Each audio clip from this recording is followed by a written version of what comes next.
तो बच्चों के न्यू सेशन शुरू होने वाले हैं और न्यू सेशंस में आप बच्चों का अगर स्कूल चेंज कर रहे हैं तो किसी भी स्कूल में एडमिशन के लिए उनका एंट्रेंस टेस्ट होता है। और एंट्रेंस टेस्ट में हिंदी और इंग्लिश में क्या पूछा जाता है ये मैंने ऑलरेडी बता दिया है। आज मैं आपको बताऊंगी कि मैथ्स में हर क्लास में यानी कि क्लास 1 से लेकर क्लास 5 तक मैथ्स के एडमिशन टेस्ट या एंट्रेंस टेस्ट में किस तरह के क्वेश्चंस पूछे जाते हैं। हेलो माय करची से कलम तक family and hello all parents.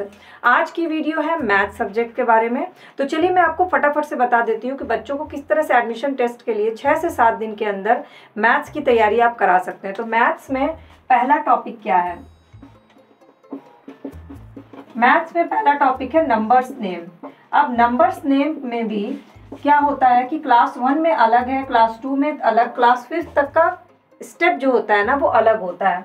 तो पहले 120 अगर क्लास 1 में है तो 150 तक आएगा, क्लास 1 का एडमिशन है तो इससे आगे 100 तक, इससे आगे 500 तक, और क्लास 5th तक में अगर है तो 1000 तक, यानी 4 डिजिट तक उसे पता होने चाहिए। नंबर्स नेम मतलब 100 की स्पेलिंग, 101 की स्पेलिंग, 200 की स्पेलिंग, ये पूरा स्पेलिंग उन्हें याद होना चाहिए। तो आपका बच्चा अगर क्लास 2 का एडमिशन दे रहा है तो उसको 100 तक नंबर्स की स्पेलिंग को याद करना होना चाहिए। तो पहला टॉपिक तो ये हो गया। दूसरा, नंबर्स नेम के बाद आता है असेंडिंग डिसेंडिंग ऑर्डर, यानी बढ़ते से घटते के क्रम में, घटते से बढ़ते के क्रम में, मतलब सीढ़ी चढ़ना और सीढ़ी उतरना। तो इसमें भी क्या होता है कि बच्चे का क्लास के अकॉर्डिंग होता है। अगर क्लास 1 में बच्चा है तो बढ़ते से घटते क्रम में वही 1 से 50 तक में आएगा, 2 के लिए 100 तक, 3 के लिए 500 तक, 4th के लिए 1000 तक उसे बैकवर्ड काउंटिंग आनी चाहिए। बढ़ते और घटते में छोटे से बड़े लगाना, जैसे क्वेश्चंस दिए जाएंगे 55, 69, 100, 200 एंड 99, तो इसको असेंडिंग ऑर्डर में लगाना है या डिसेंडिंग ऑर्डर में लगाना है। इस तरह से क्वेश्चंस आते हैं। क्वेश्चन का फॉर्मेट हर उसमें अलग अलग होता है। बाकी जगह बच्चों को प्रॉपर सॉल्व करना होता है और क्लास 1-2 में क्वेश्चंस बने होते हैं, बस उनको ऊपर नीचे करके लिखना होता है। तो ये हो गया। दूसरा है greater than, less than, equal to का साइन। तो क्लास 1 और 2 में सिर्फ उन्हें साइन बनाना होता है और उससे ऊपर के एग्जाम में प्रॉपर उसका क्वेश्चन आंसर्स होते हैं जिसको सॉल्व करना होता है। तो दो चीजें क्या हो गई, ascending order descending order, less than, greater than और इक्वल टू का साइन। अब तीसरा, बहुत ही सुने सुनाए टॉपिक्स है लेकिन तैयारी हर क्लास की अलग अलग लेवल की होती है। जैसे हम बड़े होते हैं ना तो हम हिस्ट्री ज्योग्राफी में वही सारी चीज़ें भारत के बारे में पढ़ते हैं, लेकिन जैसे जैसे हम बड़ी क्लास में जाते हैं भारत के बारे में हर टॉपिक को लार्जली पढ़ते हैं। सेम वही चीज़ बच्चों के साथ भी होता है, टॉपिक्स वही होते हैं, बस उनकी क्लास के हिसाब से उनका लेवल चेंज हो जाता है। तो इसी हिसाब से आपको मैंने हिंदी और इंग्लिश का भी बताया है। अब तीसरा टॉपिक क्या है? Plus, minus, multiplication and division. तो अगर क्लास 2 तक के बच्चे का है तो उससे सिर्फ प्लस और माइनस पूछे जाते हैं, और 3 और 4 तक के बच्चों के लिए मल्टीप्लिकेशन एंड डिवीजन भी बहुत आते हैं क्वेश्चंस।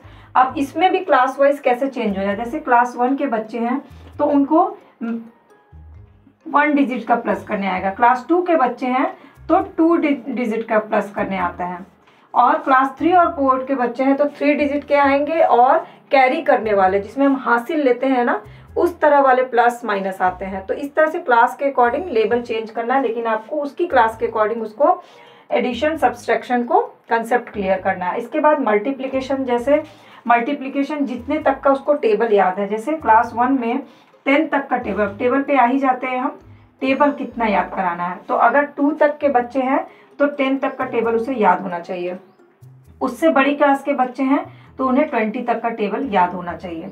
उसी के अकॉर्डिंग मल्टीप्लिकेशन और डिवीजन दिए जाते हैं। जैसे क्लास 2 तक के बच्चों का एंट्रेंस टेस्ट होगा अगर, तो 7 3 ये दिया जाएगा, और क्लास 3 तक के बच्चों के लिए क्या होगा, 15 6 ये डबल डिजिट वाले मल्टीप्लिकेशन या डिवीजन भी इसी तरह से दिए जाएंगे टेबल के अकॉर्डिंग। तो अगर बच्चा आपका 2 तक का एंट्रेंस एग्जाम दे रहा है तो उसे 10 तक का टेबल लर्न करवा दीजिए, क्लास 1 के लिए 5 तक का टेबल लर्न करवा दीजिए, और उससे बड़ी क्लास के लिए 20 तक का टेबल लर्न करा दीजिए। ये हो गया टेबल के बारे में। अब प्लस माइनस भी मैंने बता दिया। इसके बाद आता है स्किप काउंटिंग। तो स्किप काउंटिंग क्या होती है, ये क्लास 2 के बच्चों से पूछा जाता है।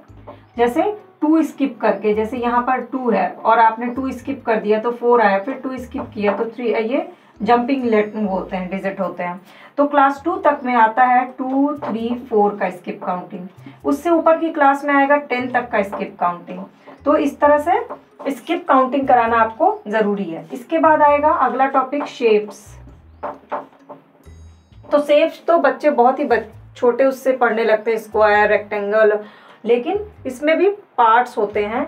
जैसे कि 1 क्लास के बच्चों को नॉर्मल शेप्स पूछे जाते हैं और उससे ऊपर के बच्चों को शेप्स का डिवीज़न, जैसे कि ये शेप को हमने 4 भाग में बांटा तो ये क्या हुआ 1/4। तो ये आपको ये क्लास 2 तक में तो ये सिंपल शेप्स का कंसेप्ट क्लियर होना चाहिए, शेप्स की स्पेलिंग पता होनी चाहिए। और इसके बाद जो है वो सेमी सर्कल और इस तरह से 2 क्लास के बाद ये बताना होता है। तो हमने क्या क्या कर लिया है, स्किप काउंटिंग टेबल हमें क्या क्या तैयार कराना है बच्चों को। एक तो नंबर्स नेम क्लास के अकॉर्डिंग आप करा लीजिएगा। अगर 1 में है तो 1 से 50 तक, 2 में 100 तक, 3 में 500 तक, 4th 5th में 1000 तक उनका कंसेप्ट क्लियर होना चाहिए।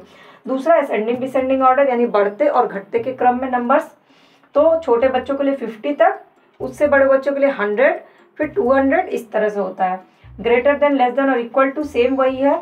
स्मॉल जो छोटे बच्चे हैं क्लास 1 में है उनको 10 से लेकर के 20 तक ही स्मॉलर देन, ग्रेटर देन और लेस देन, इक्वल टू ये पूछा जाएगा। और बड़े बच्चों के लिए डिजिट्स बढ़ते जाते हैं, 100 तक आएगा, 200 तक आएगा। इसके बाद plus, minus, multiplication and division, जो कि 1 डिजिट के होते हैं, 2 डिजिट के होते हैं और कैरी करने वाले होते हैं। वो डिपेंड करता है कि आप बच्चे को किस क्लास का एडमिशन करवा रहे हैं। इसके बाद आएंगे स्किप काउंटिंग।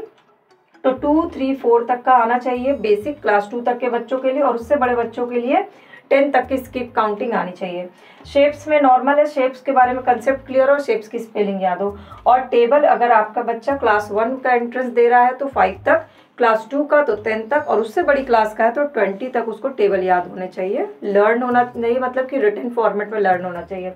तो ये है मैथ का पूरा syllabus. Entrance test, admission test किसी भी स्कूल में बच्चों का करा रहा है, चाहे डीपीएस में, डीएवी में, केंद्रीय विद्यालय में या किसी भी स्कूल में करा रहे हैं, आप इसकी तैयारी करवा लीजिए। हिंदी और इंग्लिश की वीडियो मैंने ऑलरेडी पोस्ट की हुई है, और अगली वीडियो जो होगी वो जीके या ईवीएस की होगी, जो कि टेस्ट में पूछा जाता है। और इसके अलावा बच्चों को एक नॉर्मली इंट्रोडक्शन को की ज़रूर तैयारी करा लीजिएगा, क्योंकि एंट्री करते ही टीचर सबसे पहले उनसे नॉर्मल इंट्रोडक्शन लेते हैं। तो अगर आपको ये वीडियो यूजफुल लगी होगी तो अपने फ्रेंड्स एंड फैमिली से शेयर कर लीजिएगा, लाइक करिएगा, कमेंट करके अपने क्वेश्चंस मुझसे पूछिए।